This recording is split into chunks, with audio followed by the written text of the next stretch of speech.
I think the most important thing to remember there is it's called a supplement, right? This should supplement what you're doing. But the ideal is that you do as much as you possibly can with diet and lifestyle. And I would even argue we're trying to use these supplements to deal with things where we should be just meditating, right? Or, getting good sleep. So, it's all of those things. What can we accomplish first with diet and lifestyle? And then where do we need supplements to supplement that? But I think one of the things is we don't actually want to know. Welcome to Your Health Reset, where we address the real root causes behind health issues today to get you rapid results on your health journey so you can be who you came here to be, mind, body, and spirit. I'm your host, Sinclair Keneally, survivor of complex chronic illness, expert on resolving root causes, and co-founder of Detox Rejuvenation and Meditation RX. Let's get started.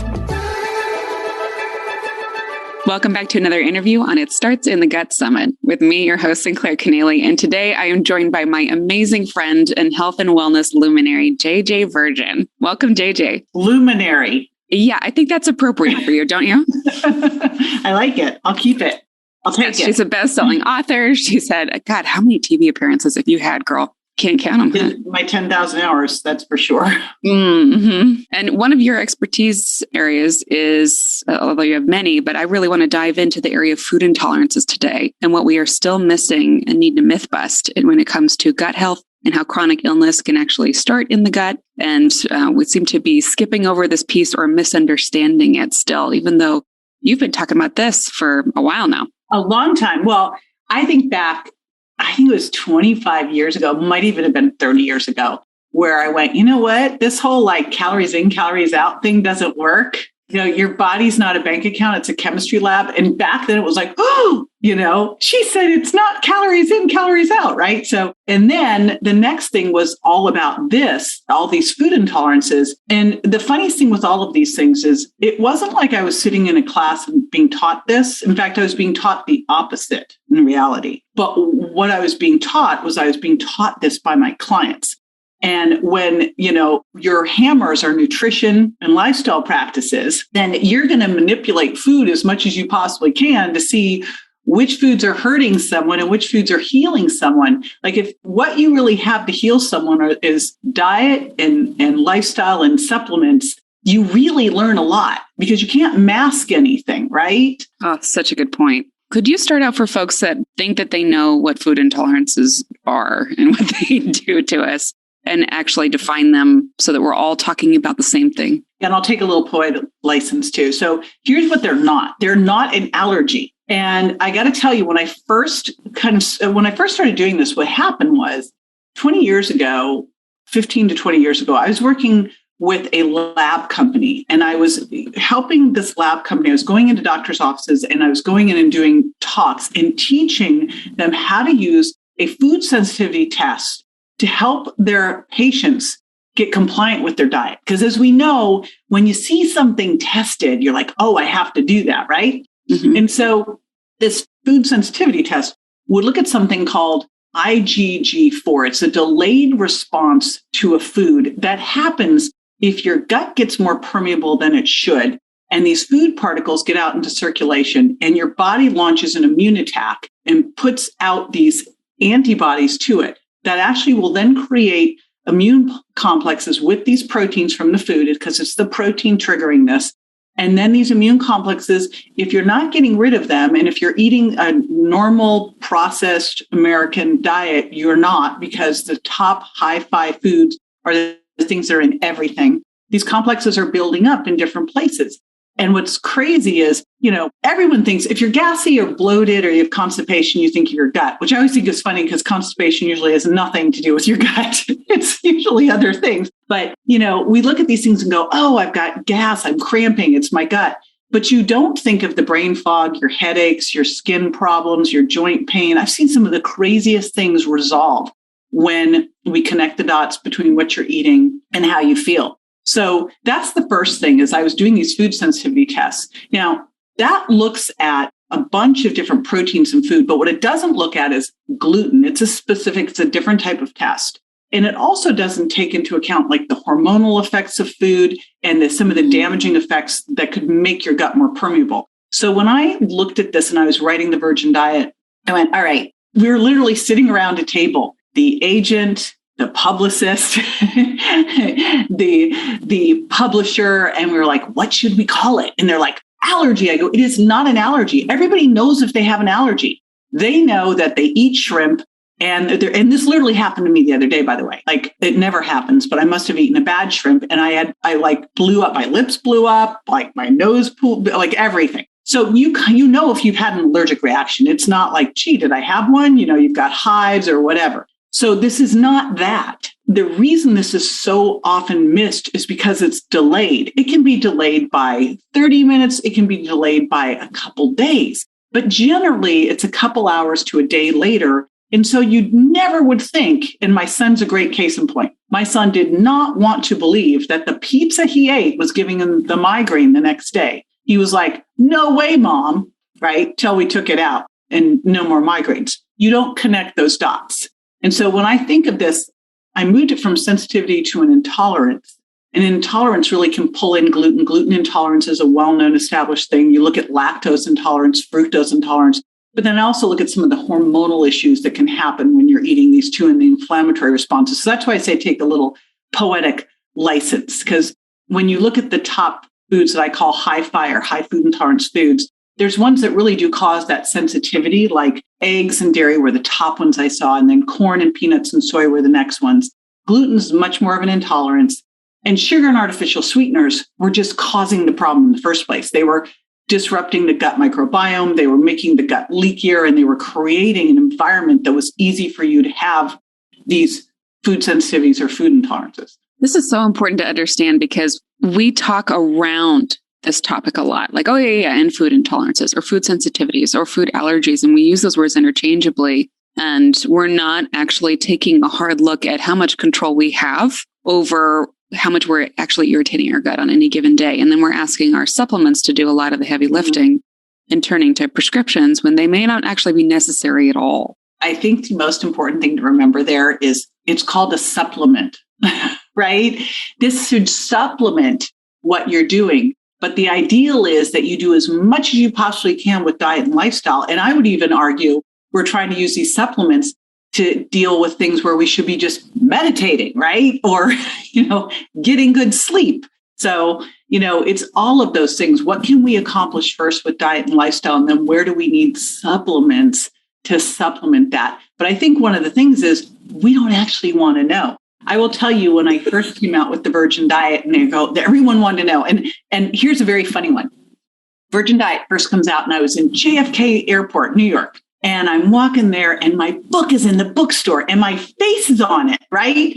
And I'm looking, and this woman goes walking over, picks up the book, and I'm like, And so I walk over to her, and I said, what do you think? And she goes, oh, I'm just trying to figure out the 7 foods. I go, I can tell you them. And she goes, oh, no, that's okay. And she puts the book down. I'm like, did you even figure out that, it's B? I was going to tell you the 7 foods. But so many people, I think, just want to know the 7 foods and go, oh, but I can't give up my cheese. Mm-hmm. Right.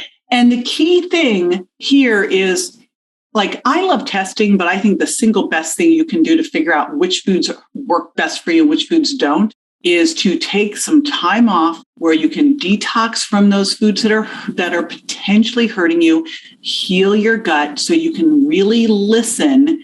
All this intuitive eating doesn't work if you can't hear. And if you've been eating processed food and garbage, you cannot hear what your body is telling you. So intuitive eating only works if you've had time to detoxify and heal. And then you need to listen to connect the dots and go, all right, I'm going to test and see how I feel if I eat gluten. Because you know what? I have seen this time and time again where the test says, oh, they're okay, but they eat gluten and their fingers swell up. Mm-hmm. Or I had one woman say to me, she goes, well, the headaches, the joint pain, the fatigue, the brain fog, the skin problems, the gas. I didn't have any of that when I ate gluten. She goes, the scale went up 4 pounds. And I go, well, you could not possibly have eaten 4 pounds worth of food. That is not possible. So what do you think happened? What do you think happened when your scale goes up 4 pounds overnight? That is an inflammatory response. Hello. This is why we need to use scales as biometric tools, just like we'd use a continuous glucose monitor, right? So that we can really gauge if something's helping us or hurting us. Super duper important. But back to the original question, Sinclair, I think just let's face it, like all of a sudden you're going to have to look at your faves and go, I'm breaking up with you. But here's the thing. You're just taking a little break. You're just taking a hiatus. You're just going on vacation for a couple of weeks. You're not saying, hey, I can never see you again. You're going to take them out of your diet for at least 3 weeks because it takes that long to get rid of those immune complexes and let the antibodies calm down and really start to heal that gut. It takes a lot longer to really get that gut to where it needs to be, depending on how damaged it is, but it'll give you a good baseline. And then you go back and you connect the dots. And what I love about doing this is because when you go back one by one and test the high five foods and really listen to your body, you go, wow, I had no idea that when I had one client, when she eats eggs, it makes her go to sleep. She's like exhausted. So if she's flying on a plane and she needs a sleeping pill, she'll eat eggs. But it's not really a great thing throughout the day. In fact, it was interesting. She was given to me as a client from some doctor friends of mine. So they're like, she needs motivation. And I'm like, okay. No, she didn't. She just needed to pull out the high five foods, lost the weight. No biggie. You go back and you connect the dots. And here's what's interesting. Here are these foods you thought you could never live without, because we know that if you're intolerant to a food, you actually tend to crave the very foods that are hurting you. It's like your kryptonite. You cannot get rid of it. And so when you pull them out, the first 3 to 4 days are like white knuckling. And that's an awesome thing. It's so great because you go, oh my gosh, I'm going to see a big difference. And all of a sudden, by the end of the first week, the average person I see when they pull this out is they lose 7 pounds the first week because they're dropping that inflammation. But they're also dropping the gas and bloating and the joint pain and the headaches and the fatigue, all that stuff, that noise that they'd come to believe was normal for them. Oh, that's just normal for me. You go to the drugstore, look at how many things there are there for headaches and gas, right? What the heck? Like, why are there all of these gas remedies? And like, why do we need this? All of a sudden they go, wow, I had no idea I could feel this good. Like, who knew? And I'll tell you the biggest thing I hear, and I just saw it in my Facebook group, someone at 3 weeks where I say, now, if you want to start and test, you can. You don't have to do it yet, but you can. They're like, oh, no, I'm not doing that. I love the way I feel, right?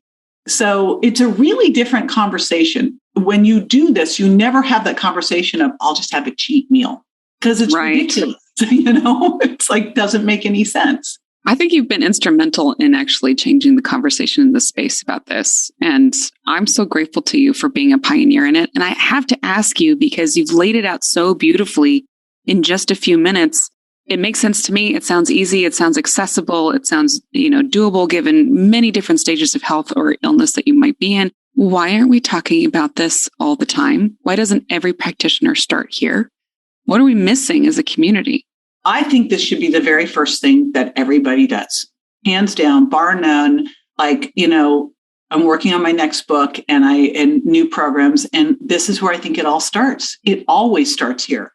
Okay, you're going to start with intermittent fasting. But if you're eating foods that don't work for you, that hurt you, it does not matter if you intermittent fast. You're still going to have challenges, right? So when I look at this, or you'll go on a detox. But if you go on a detox and you're leaving any of these foods in, you're still going to have a toxic response in your body. So I look at this, and for me, this to me is always step one. It's always got to be step one. However, and it's super simple. I remember one of the critiques of my book said, it's too simple. Well, I could totally complicate this one for you if you want. But it doesn't need to be hard. And nowadays, like back when I first started doing this, and you had to go find coconut milk in the Asian food section of the grocery store, and it was in a can, and there was like one can, right? And now all of a sudden you can get coconut aminos, and you can get all sorts of different types of nut milks. There's so much more variety, but there's also a lot of junk food variety too. So don't be fooled. That it is really simple to do. However, it does still require a little bit of, education. Now, I have a lot of doctors that will refer my book out, which I just love to pieces. And I'm coming out with some more stuff just to make it like, even if you say I can't afford this, first of all, I don't believe it. I think you can't afford not to. It's no difference in price to switch out your foods and drop those 5 foods. You're probably going to like the foods you swap out even better. And I've got so much information online for free that this is easy to do. Like, so I always look at those things and go, this is 3 weeks that can change your life forever. It can totally transform your life because inflammation is at the core of anything you do. And when you start here and you start with diet, you can actually see how damaged your metabolism is. It's always the big thing for me because as I work in weight loss and especially weight loss resistance, it's my favorite thing to do is to take people who cannot lose weight, who struggle to like that's my favorite. It's my jam. And I always start here and see what's happening because you'll see people that you start here and then you do a limit fasting cycles with some intermittent fasting and they're still stuck. And then all of a sudden, 2 weeks, 3 weeks, 4 weeks, and everything starts to shift. But they have to heal first. You don't lose weight to get healthy. You have to get healthy and heal your metabolism to lose weight. Weight's just a side effect if things are not right. Just like the gas and bloating and the headaches and the joint pain and everything else. It's just associated with so much shame and stuff, where it doesn't need to be. It's just another symptom of things not working well in your body. And a lot of times those things aren't working well in your body because of the misinformation and lies you've been fed that you should be eating that low-fat yogurt with that healthy, granola and the whole wheat toast. Or the soy alternative, I had one poor gal who'd really taken that all to heart. She was a very good student. And so she was like, soy, soy, soy, soy, soy. And she heard me talking and she's like crying in the audience. And oh my gosh, I forget it was like 40 to 60 pounds like that, because we just like freed her from her soy hell, like all that soy. Her thyroid at the time, I think her TSH when we checked it was like 18. No, I'm so glad to hear you say that because I was vegetarian and I was tremendously overweight and in a lot of pain and did not understand my body at all. And I went on MetaFast, which is soy chips in a bag, basically 85 different versions of soy. I lost half my hair. My inflammation went through the roof. My whole family did at the same time. My mom got so sick. It took her years to recover. It was just like this avalanche of soy. Gosh. Yeah. The one that makes me the saddest about this is, and I keep thinking, should I do this for kids? Is soy formula should just be outlawed. Thank you for saying that because we have a lot of young parents in the audience. So I want their ears to perk up. Please go look into that and why JJ would say that. Okay, so we've touched on a few of the 7, right? We mentioned wheat, we mentioned corn, we mentioned eggs, we mentioned dairy, we mentioned soy. What are we leaving out here? I was just going, okay. So here's what's interesting, and again, gluten is a different type of test than that food sensitivity test I was doing. But the ones that showed up the most on the most people, dairy and eggs, dairy and eggs, dairy and eggs. And I always ask too, Sinclair, is like, is it the dairy and the eggs or is what was fed to the cows and the chickens? And the answer is yes. It's both. And then you've got soy. The next round was soy, corn, and peanuts. And, I kind of pick on peanuts for a couple different reasons. I mean, I also worry with peanuts because they do tend to be more of an aflatoxin moldy food. Like they're the most moldy of them. But I also look at like soy and corn, so GMO. So is it the GMO? You look at the gluten in the corn and you're like, well, is it the glyphosates? Is it which one is it? It's all of it, right? So right. The perfect bomb. It is. That's the bigger challenge. And every time I go to Europe, I can eat whatever I want. I feel great. I come back here. I'm like, can't touch a thing. Yeah. Why don't we live there again? Not sure. We need like a mindshare commune in Italy. That's what we need. I think Portugal is supposedly the one. So, it's still all these things. I think one of the bigger struggles here in the U.S. is really finding food that is clean because even the organic food is getting contaminated by all the water and seeds and all that stuff. So we talked peanuts, corn, soy. The thing that I put in, and I'll tell you, when I wrote the Virgin Diet, I did an online program first. And the online program was not drop 7 foods. It was pulling out 6 foods. I didn't pull out sugar and artificial sweeteners. Once you come into my community, I think you realize that artificial sweeteners are a crime against humanity. If you are thinking about that, have regular sugar. It's that bad. They are so bad. They have no business being allowed anywhere unless we were going to use them. Maybe we could use those as bug killers. I'm not sure, but they should not be like anywhere we're eating anything. But sugar, what I didn't realize was that if I pulled those 6 foods out, and this is why now I always say it's swap to drop, swap these foods. Because first I just pulled those foods out. And you know what people ate? Sugar. I had no idea that like they were like, I got a gluten-free cupcake and gluten. And I was like, oh my goodness. So the challenge with sugar is fructose is going to make your gut more permeable. Sugar is going to disrupt your gut microbiome. So, we have to make sure that we are doing what we can to heal, because we're pulling out the foods that could potentially be hurting you. And I'm not saying that all 7 necessarily are. And even if they are right now, it's not forever. Food intolerance is a snapshot in time that's based on what's going on with your gut. How damaged is it? Have you gone through a major stressful event? That's the biggest thing that's going to impact your gut. What else is going on? So this is just a moment in time, but I want to make sure that we're pulling out the hurting foods. And when you look at what's hurting your gut, GMOs, highly processed, and sugar and artificial sweeteners are like the big whammy. Those are the real ones. So that's where I added those in. You're like, oh, we can have all of this. I'm like, no, you can't. So, but you know what? Here's the other thing. While there's some amazing substitutes for sugar out there, like allulose and stevia and monk fruit, I still think we have to be so careful, because when you eat sweet, you want sweet. And we really want to retrain your taste buds to appreciate berries, right? And sweet potatoes. It's why after I wrote The Virgin Diet, I was not planning. It's kind of like when you have a kid. Once you have a kid, you're like, I'll never have another kid. I had that kid. That's a great kid. I'm really happy about that. Then next thing you know, you're like, I think I'm going to have another kid. So, I wrote The Virgin Diet, and I'm not going to write any more books. And then I kept getting asked about sugar. And the biggest question people did as they came through The Virgin Diet was the next question was about sugar. And so that's why I realized I've got to really look at this, because sugar sneaks into everything and really disrupts your gut. And it's in things that you wouldn't think about. And so people are trying to be so healthy, and they're getting that little label, and the label says no sugar added, and it's got fruit juice concentrate, because they can lie to you, which makes me insane. Like that you're allowed to do this. Shame on you, food companies. Even though you're allowed to do it doesn't mean you should, right? Just because you can.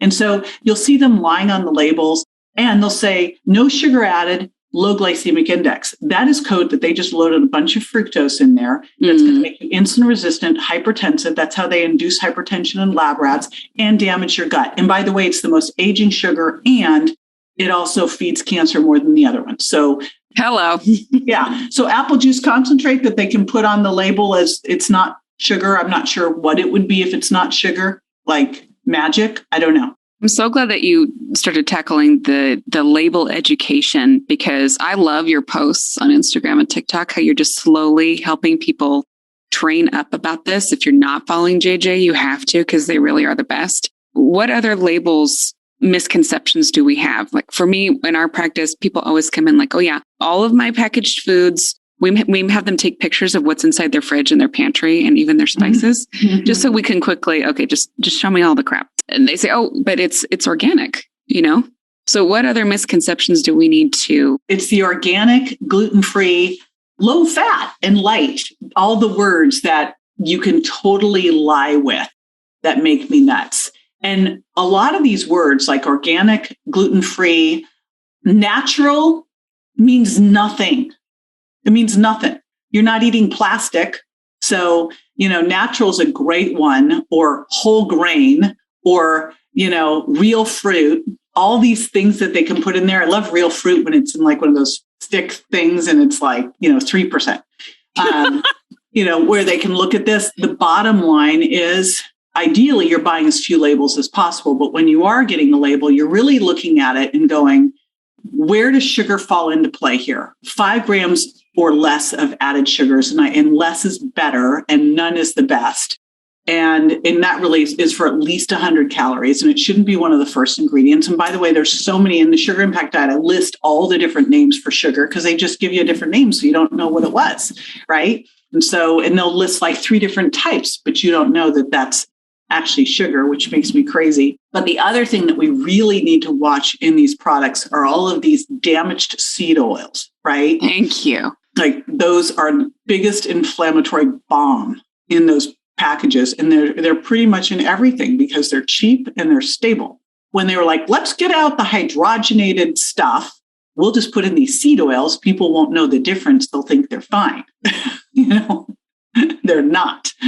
Yeah. And I can hear people even saying now, but JJ, what's wrong with sunflower oil? Isn't that a health food? The biggest thing with these things is there are omega-6s and they are more inflammatory and they also oxidize. So what I like to look at them as is damaged fats. Now, ideally, if a little snuck in every once in a while, it wouldn't make a difference. If once a month or once a year, you got a teaspoon of a damaged vegetable oil, you're going to be okay. But the challenge is what you're doing every single day. So that creamer that you're using, thinking, someone pointed out, I didn't even realize it. I bought an oat milk and someone goes, that's got something in it. And I didn't even look at I was like, I didn't look at the label. Who would have thought they would have put a bad seed oil in something like this? And that's why you've got to check everything. So it's the things you do every single day that make a difference. So you've really got to look at these things because some of these new products that can be so amazing, like plant-based cheeses are like game changer. However, you've got to look at them because some of them have just they're junk food, just like some of the old gluten-free stuff. So really pay attention to what those things are and what they have in them, because a lot of times they're sneaking in these damaged oils. Just like it's kind of to me the old low-fat and no-fat salad dressings where they pull out the fat and hijack it with a load of sugar. I'm so glad to hear you mention the plant-based cheeses too, because people feel so virtuous when they're spending extra on this thing that's supposed to be healthy. But if it's made of moldy cashews and rancid seed oils, you're not doing yourself any favor. Really got to watch those. There's a couple things like Kite Hill makes a great ricotta cheese. So there's a couple things in there that can be great. You can also make cashew cheese. It's like even I can make cashew cheese. It's water and cashews. Easy. Don't let Michael hear that. I like to play dumb in the kitchen. So okay, so you have done an amazing job of laying out all of these important factors in taking control over your own health just through your food choices today. And myth busting left and right, as per usual. Are there any last thoughts that you'd like to leave our audience with? Keeping in mind that these are our lovely gluten-free yogis who still feel like crap. They're doing it all right and they still have yet to heal. So there was a great, and I'm trying to remember who said this one. You'll know who said it, but it is this. It's if you were sitting on 7 tacks and you pulled one tack out, let's say you're sitting on 7 tacks and they were gluten, dairy, corn, eggs, soy, peanuts, and then sugar and artificial sweeteners is one big tack. And you go, all right, I'm gluten-free. So you get up and you take the gluten-free tack away and you go, and you know what? All right, I'm corn-free and sugar-free too. Peanuts, yeah, I'm taking peanuts out and soy, but I'm going to keep those eggs and dairy. And you sit back down on those tacks. How does it feel? You can't leave a couple tacks when you're going through this. So if you're looking at this right now going, I do not understand why I don't feel well. This is the first place to start, is take those tacks out and let the inflammation cool down. And again, I'm not saying that all 7 of those tacks are the culprits, but I'm willing to bet at least 1 or 2 are, because I've seen it over and over and over now with thousands and thousands of people. So you owe it to yourself. It's just 3 weeks. We can do anything for 3 weeks. And you especially want to do it if one of those things is singing your name, like, the cheese. And you're like, I can't, yes, you can. And then report in. Let's see how you do. Because I'm just willing to bet that at the end of 3 weeks, you're going to go, I don't even want to taste those things again. What an amazing analogy. I love that you said that, because we often get people that have taken out 6 out of 7 tacks and but you can't take away my eggs. I already don't do these things. But sweetie, you got mold all over your labs, which means your liver's already hurting. And eggs are a bile reducer. Yeah, but they didn't show up on my food sensitivity screening. Doesn't matter. Let's pull them out and let's see how you do. Just the fact you're negotiating for them tells me they have to go bye-bye, So true. Thank you so much for sharing your wisdom with us today. I really appreciate you. And I love what a light you're shining on all of these necessary conversations, especially for those of us in the US. We have got to catch up. Yes. Oh my gosh. Well, the UK and Canada are tying us at this point too. So Good point. Thanks for listening. Go to detoxrejuvenation.com to find the links in the show notes to everything we covered in this episode. Please subscribe, review, and share with other humans who need this precious information. Let's help each other. Until next time, love, Sinclair.